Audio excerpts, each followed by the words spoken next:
In the first problem, the question is suppose Wt is a stochastic process with Wt equals to 0 and Rwt1 T2 equals to alpha, the minimum value of T1 T2. Define Yt equals to Wt minus Wt minus 1 for when T larger or equal to 1, and Yt equal to 0 for T less than 1. Find EYT and RY T1 T2 and find whether WT is Y-sign stationary. And first we can get that EYT equals to EWT minus WT minus 1 because YT equals to WT minus WT minus 1. And this equals to EWT minus EWT minus 1. And because EWT equals to 0, so this value equals to 0, so we can get EYT equals to 0. And second, we can calculate the value of RY T1 T2, and this equal to YT1 times YT2, and this equal to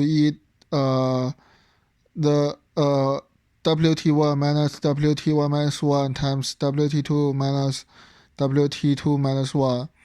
So this equals to the WT1 WT2 plus EWT minus 1 WT1 minus 1 WT2 minus 1 minus EWT1 minus 1 WT2 minus EWT2 minus 1 WT1, and this is equal to alpha, the minimum value of T1 T2 minus minimum value of T1 T2 minus 1 minus minimum value T1 minus 1 T2 and plus the minimum value T1 minus 1 T2 minus 1. First, we can assume that T2 less than T1 and T2 plus 1 smaller than T1. So we can get RY T1 T2 equals to alpha T2 minus T2 plus 1 minus T2 plus T2 minus 1.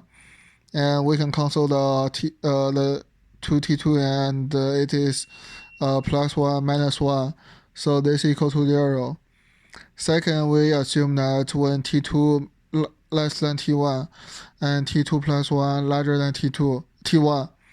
So in this case, RY T1 T2 equals to alpha T2 minus T2 plus 1 minus T1 plus 1 plus T2 minus 1. And this equals to alpha times 1 minus T1 minus T2. And because this is a symmetric system, so when T1 less than T2, it is the same case. So we can get RY T1 T2 equals to 0 when the absolute value of T1 minus T2 larger than 1, and equals to alpha times 1 minus T1 minus T2 absolute value, and when the absolute value of T1 minus T2 less than 1. So RY tau equals to 0 when the absolute value of tau larger than 1, and it equals to alpha times 1 minus absolute value of tau when tau less than 1. So YT is EYT equals to a constant value, and RY tau equals to related only to tau but not T1 T2. So we can get YT is Y-sign stationary.